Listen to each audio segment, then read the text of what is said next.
The stars hung silently in the black sky as the Earth vessel Resolute approached the Galactic Council station. Its smooth silver hull reflected the soft glow of Virix 9, the blue-green planet it orbited. Inside, the atmosphere was calm but tense. Commander Jack Voss stood at the observation deck, hands behind his back, watching the giant ring-shaped station grow larger in the viewport. This wasn't his first visit to the Council, but it was the most important one yet.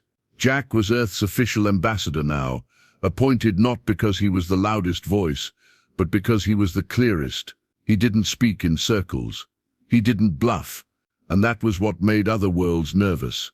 As the docking procedure began, a soft hum filled the ship. His aide, Lieutenant Sarah Tien, stepped beside him. "We're cleared for docking. The Varelians sent an escort." Jack nodded. "They would. Makes them feel in control." Tien hesitated. "You think they'll play fair this time?" Jack didn't answer right away. His gaze stayed on the massive station. Ships from dozens of planets drifted nearby. The Council was a symbol of unity, but in recent years it had become more of a stage for the old powers to hold on to control. "They're afraid of us," he said finally. "That's what this meeting is about." Tien frowned. "But Earth hasn't threatened anyone.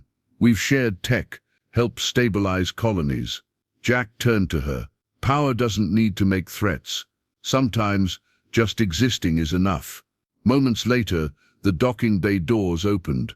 Jack walked through with steady steps, flanked by 2 Earth security officers. The Council's reception team stood waiting. Tall, thin Varelians with blue robes and glowing staffs. One of them, the lead delegate, bowed stiffly. "Commander Voss," he said, "the Council welcomes you to Virix 9. Jack returned the nod. "Let's get to it." They walked through the polished corridors, where gravity felt just slightly off, and the air carried a hint of something metallic. Translucent panels showed scenes of star systems, trade routes, and historical moments from across the galaxy. The Council liked to remind guests of its reach. Finally, they arrived at the Chamber of Unity. It was a wide circular hall with tiered seating for the various species. Tall banners displayed the symbols of each world, some simple, others covered in ancient runes or digital code. At the center was a circular table, but it wasn't meant for eating, it was meant for power plays. Jack stepped forward, eyes scanning the room. He saw faces, some curious, some cautious, and some cold. Every planet had sent someone, but their expressions said more than words. This wasn't a welcome, it was an assessment, from the highest tier. Chancellor Varnick descended slowly. He was Varelian, with pale skin, ridged temples, and long fingers folded behind his back. He wore a silver crest across his chest, a symbol of his role as Speaker of the Council. "Commander Voss," Varnick said, voice smooth like oil, "we are pleased Earth has accepted our invitation to join today's session." Jack nodded. "I'm here to listen, and to be heard." Varnick's mouth twitched in something like a smile. "Of course." Jack took his place at the human seat. It was lower than most, placed near the edge of the circle, a subtle message, but not a surprising one. Earth's rise had come fast, too fast for the older powers to feel comfortable. Jack knew this. Earth knew this, but they hadn't come to beg for favor. They had come to speak as equals. The chamber lights dimmed. A council aide activated the central display, a rotating image of Earth's solar system, followed by projections of Earth's FTL ships, terraforming efforts, and new colonies. Today, Varnick announced, we discussed the official terms of Earth's inclusion in the Council Compact. Murmurs passed between delegates. Some nodded, others frowned. One even folded its forearms in clear disapproval. Jack sat still, hands folded, his face calm. He was ready. Let them speak first. Let them show their hand. This was just the beginning. The chamber grew quiet as Chancellor Varnick moved to the center of the circular room. A thin blue light rose around him, a holographic halo activated by the floor. It signaled that what he was about to say was official, recorded, binding, and watched by systems across the galaxy. Jack Voss sat in silence, eyes fixed on Varnick. He could feel the weight of the room pressing in. So many eyes, so many agendas. "We begin with the terms of Earth's participation," Varnak said, voice calm and rehearsed. "Humanity's technological advances and rapid development have brought it to a level of influence that must be addressed. The Council acknowledges your growth. However, caution must guide progress." He paused, letting the words settle like mist. A new hologram blinked into view beside him, a list of clauses and terms written in several languages, including Standard Galactic and English. "The proposal is as follows," Varnak continued.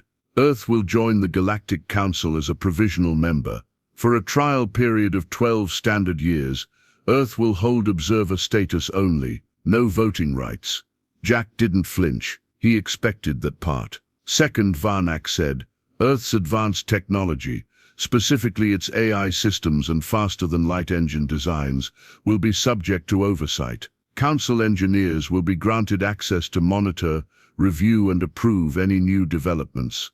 Jack raised an eyebrow, just slightly. "Third," Varnak said, "Earth's colonies on Sagan III, New Europa, and Hekros V will submit quarterly reports to Council administrators for review. All interstellar trade must pass through approved Council checkpoints." There was no outrage in the room, no gasps, just silence. A silence that spoke of old species protecting their own power. They didn't fear war with Earth, they feared what Earth might do if left unchecked. Varnak gave a polite smile. "These measures are standard for emerging powers. We seek only peace and cooperation." Jack leaned back in his chair, saying nothing. He didn't need to. "Not yet," Varnak continued. "We commend Earth for its contributions, your medical data from the Lysari Plague, your peacekeeping efforts in the Belt Rebellion, your construction of the Dyros Relay, all worthy of recognition." A few alien delegates nodded politely. One, a thick-skinned Voltari, clapped its clawed hands slowly. Jack didn't look at them. He was reading the room, the real room. Not the words, but the fear behind them. Earth had grown strong, and the Council wanted a leash. "We trust," Varnak said, "that Earth will accept these terms in the spirit of unity." He stepped back. The blue light faded. Delegates looked toward Jack, waiting. Some with curiosity, some with unease. Tien leaned over slightly. "They're boxing us in." Jack nodded once, still watching the faces. "They're trying," one delegate, a thin Avexian with 6 eyes, leaned forward. "Ambassador Voss, we understand these terms may seem limiting, but the galaxy is fragile. Many empires have fallen because of unchecked ambition." Jack turned to face him. "Is that what you think we are? Ambitious?" Another delegate, a Serethi with skin like moving glass, spoke softly.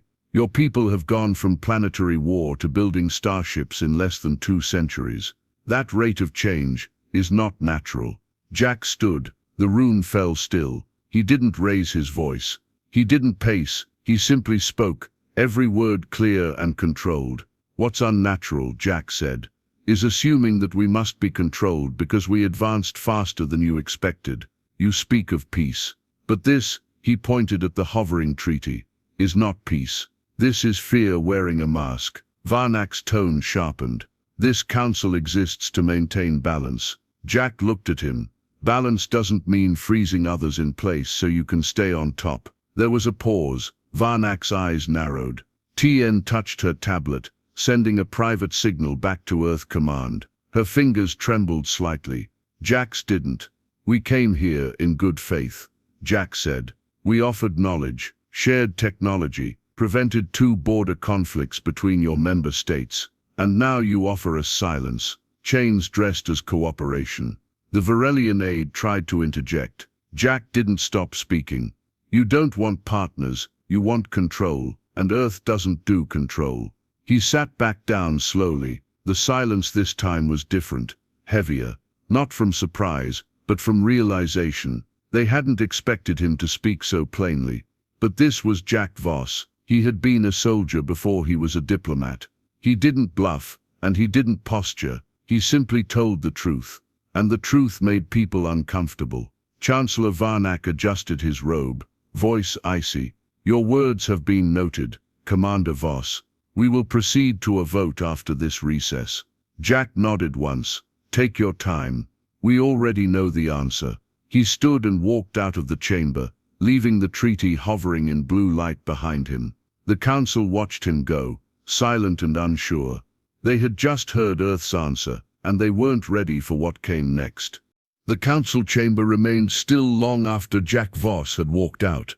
Delegates murmured among themselves, some confused, others visibly shaken. The treaty projection still floated in the center of the room, casting a pale glow on the polished floor. Varnak stood motionless, his expression unreadable, but his fingers curled slightly at his sides, a quiet sign of irritation. In the corridor outside, Jack walked with slow, steady steps. Lieutenant Tien kept pace beside him, holding a datapad tight to her chest. They weren't expecting that, she said under her breath. No, Jack replied calmly. They expected Earth to fold, to nod, smile, and thank them for a seat at the table, even if it was the lowest one. He stopped at a tall window overlooking the station's inner docks. Beyond the glass, shuttles came and went, some shaped like daggers, others like spinning crystals, ships from across the galaxy, beautiful, strange, powerful. But Jack wasn't impressed. He had seen what those ships brought. Trade, yes, but also deals made in fear, partnerships built on pressure. Earth had joined too late to shape the council, and too early to be welcomed by it. Tien glanced at him. You sure you want to go back in? Jack gave a slight nod. They gave us their terms, now we give them ours. Minutes later, the second session resumed. The delegates returned to their seats, some more tense than before. Varnak called the meeting to order with a wave of his hand. The holographic treaty flickered and dissolved. When Jack re-entered the chamber, the silence was deeper than before. He walked without rush, eyes forward, steps precise. He didn't try to dominate the room, but somehow it felt smaller with him in it. He stood once more in the center circle, facing the tiers of delegates. I've reviewed the treaty, Jack began, voice calm and clear. Earth declines all terms presented. A wave of whispers swept across the room. Varnak raised a hand. Commander Voss, your refusal to engage in negotiation is unwise. These terms are designed to maintain peace. Jack met his eyes. These terms are designed to keep Earth under your thumb. Peace built on control is not peace. It's obedience. And we are not here to obey. The Avexian delegate shifted uncomfortably. Surely there is room for compromise. Adjustments could be made. Jack looked around the room. We are not asking for favors. We are offering partnership, shared knowledge, open trade, joint security, but only as equals. He paused. No oversight, no forced checkpoints, no voting silence. The Serethi diplomat, her voice smooth like wind over glass, spoke. Your species has not yet proven it can be trusted with such independence. Jack took a slow breath.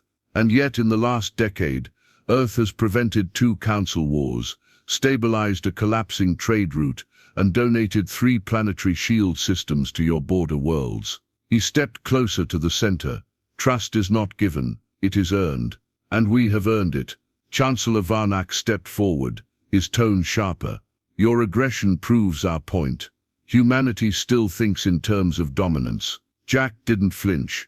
I'm not being aggressive. I'm being honest. And honesty is not a weapon unless you fear the truth. Varnak's face stiffened. Then let the record show Earth rejects the Council's offer. No, Jack said quietly. Let the record show Earth offered peace and respect. The Council rejected that. For a moment no one moved. Jack looked up at the tiers of alien faces. This isn't about fear of war. This is fear of change. You're afraid of what happens if Earth stands beside you, not beneath you. Tien sent a coded pulse from her datapad. Back on the Resolute, the signal lit green. Earth Command received the message.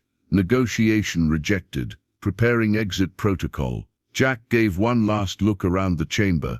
This was your chance to grow, to evolve, but instead you chose pride. He turned and walked away, leaving silence in his path. The council, filled with species that had ruled the stars for centuries, sat still. Some looked uncertain, others ashamed. A few stared at the floor, already realizing the weight of what they had just let slip away. Outside, the docking clamps released. Earth's ship prepared for departure. Inside, the council, so used to having the final word, was left with none. The council chamber, once a symbol of interstellar unity, now felt like a courtroom after the verdict had been read. Jack Voss's seat sat empty, and though no alarm rang, a quiet tension buzzed through the air. Delegates shifted in their chairs. Varnak stood unmoving at the center, jaw tight, his silver robes no longer gleaming with pride. The treaty projection had faded, and with it, the illusion that the council controlled the future. Then a chime sounded, a signal that Commander Voss had requested to speak one final time. The doors opened, and Jack entered again. This time he came alone. No aides, no guards, just him and his calm steps echoing through the chamber. He returned to the center of the floor, but he did not sit. He faced the council like a man addressing an old house with cracked foundations. "I didn't come here to threaten," Jack began, his voice low and even. "I came to make an offer, a true alliance, built not on fear but on respect." No one interrupted. Even the more skeptical delegates watched him now with something close to caution, or maybe curiosity. There was something unsettling about how calm he remained. No shouting, no demands, just facts. "We gave this council our medical technology during the Lysari outbreak," he said. "It saved millions. We shared our AI systems to help translate languages you couldn't decipher. We patrolled neutral zones to stop pirate attacks, not for profit but for order." He took a step forward. "And what did you offer in return?"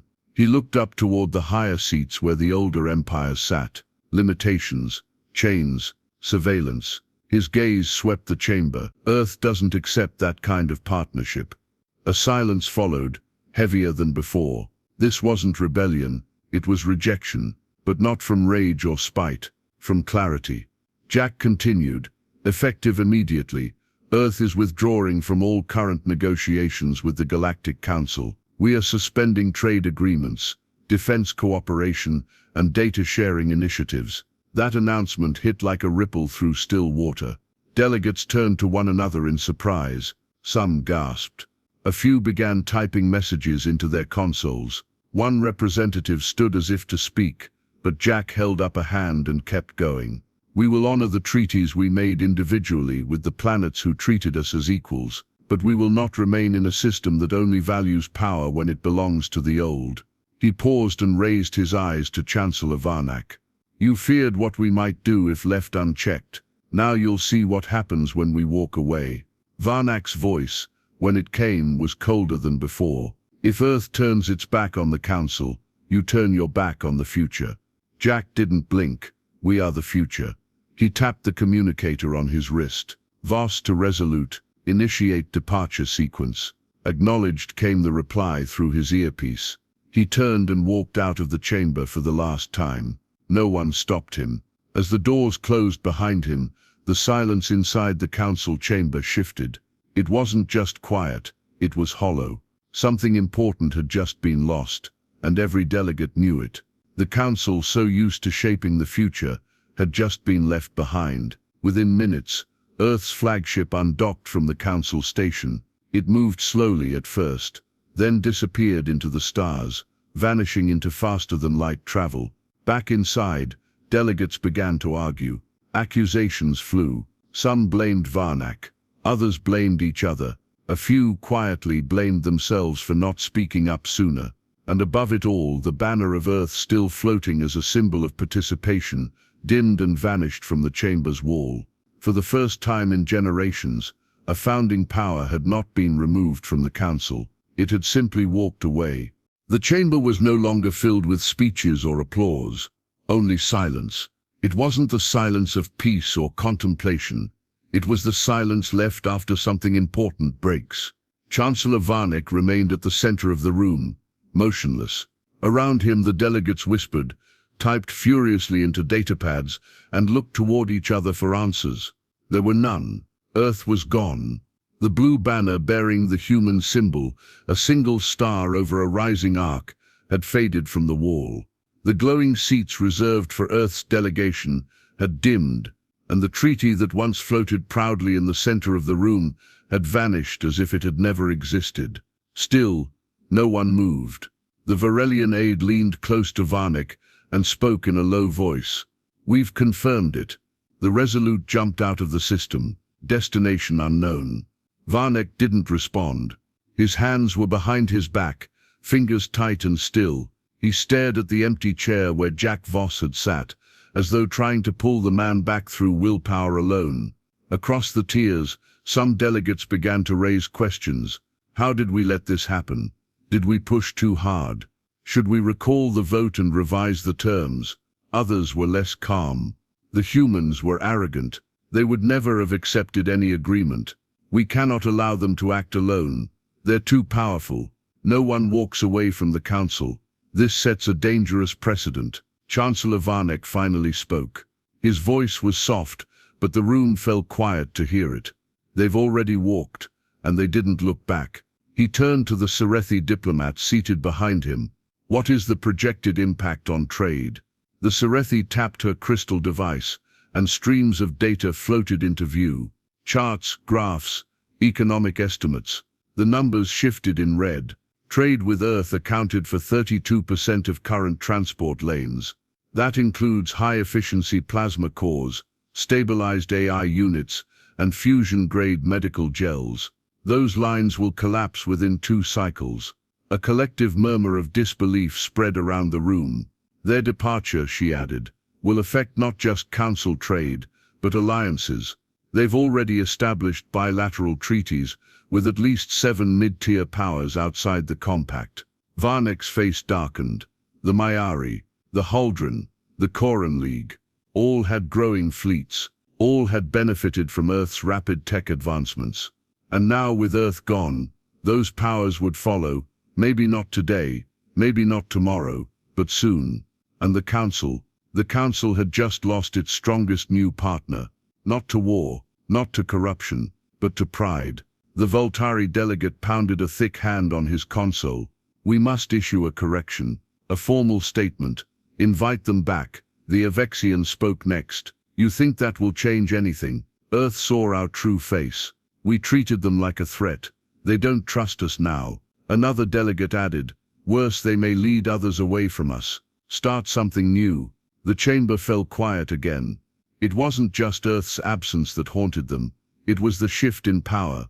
The realization that the galaxy had just changed, and the Council had no say in how. Chancellor Varnick slowly returned to his seat. For the first time in his long career, he looked tired, not from age, but from something heavier, something harder to fix. He whispered, more to himself than anyone else, "We thought we were keeping control, but all we did was lose the future." Outside, the diplomatic channels grew quiet. Trade pings from Earth-based outposts began shutting down. AI support relays stopped responding, and the once vibrant streams of communication between Earth and the Council faded to silence. One by one, the stars blinked in the Council's monitoring grid, no longer connected to Earth's network. The galaxy was still spinning, but the Council had lost its center, and they knew it. The stars drifted slowly across the viewport of the Resolute as it sailed through deep space far from Virex 9. The Council station was long behind them, now only a faint echo in the ship's records. Commander Jack Voss stood at the bridge, hands resting on the edge of the command console, eyes locked on the stars beyond. There were no alarms, no pursuit, no last-minute calls from the Council, just silence. A silence he welcomed. Lieutenant Tien entered the bridge quietly, holding a datapad. "Transmission logs are clear. No attempts to contact us," she said. Jack nodded without turning. "They're too proud, still hoping we'll come back." Tien hesitated. "Will we?" He glanced at her, then back at the stars. "Not like this," he said simply. Around them, the bridge buzzed with calm activity. Officers monitored systems, navigators plotted the next jump point. Engineers checked power levels. Everyone moved with quiet purpose. No one looked back. Earth had made its decision, and Jack had been the one to speak it aloud. Tien walked to the side of the console. Some of the Council members might regret how they handled this. A few seemed shaken. Jack let out a soft breath. Regret is useful, but only if it leads to change. He tapped a few commands into the panel. A new star chart appeared. It highlighted Earth's existing bilateral treaties, independent agreements made with emerging powers that didn't fall under the Council's reach. 7 were already confirmed. 3 more had requested meetings. Earth wasn't alone, and more importantly, it wasn't dependent anymore. For too long, humanity had been treated as the new species in the room. The unpredictable one, the reckless one, the dangerous one. But Earth had offered peace. It had shared knowledge. It had followed the rules. The Council had responded with suspicion and control. Now Earth would lead its own path, a path built on respect, not fear. Tien leaned against the console, eyes on the chart. Some of those new partners, they've been waiting for someone to stand up to the Council. Jack gave a small nod. Then they'll know it can be done. He stepped away from the console and walked to the wide window at the front of the bridge. The stars stretched ahead, endless and full of promise. Let them have their council halls, he said quietly. We'll build something better. Tien smiled faintly. Where to next, sir? Jack looked at the chart, then pointed to a system on the edge of known space. New Terran Alliance outpost on Alaris Prime. They asked for help with a transport relay. Let's show them they're not forgotten. The Resolute turned, engines humming softly as the ship aligned with its new course. Course locked, the pilot said. Ready for FTL jump. Jack gave the order. Jump. In a flash of light, the Resolute vanished into the stars. Behind them, the old powers scrambled to recover. Ahead, a new future was already unfolding, not led by fear, not ruled by pride, but shaped by choice. And Earth, respected or not, was leading the way.